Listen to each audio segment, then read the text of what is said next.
بسم الله الرحمن الرحيم ياسين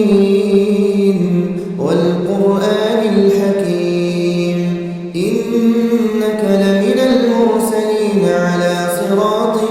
مستقيم تنزيل العزيز الرحيم لتنذر قوما ما أنذر آباؤهم فهم غافلون لقد حق القول على أكثرهم فهم لا يؤمنون إنا جعلنا في